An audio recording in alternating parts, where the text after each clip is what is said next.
وإذا قرئ القرآن فاستمعوا له وأنصتوا لعلكم ترحمون ويتفكرون في خلق السماوات والأرض أعوذ بالله من الشيطان الرجيم. بسم الله الرحمن الرحيم. تبت يدا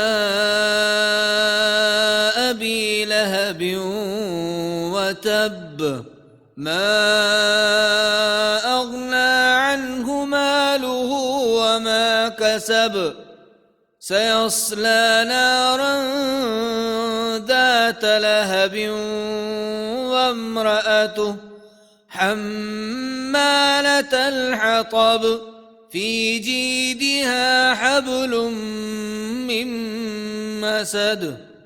صدق الله العظيم.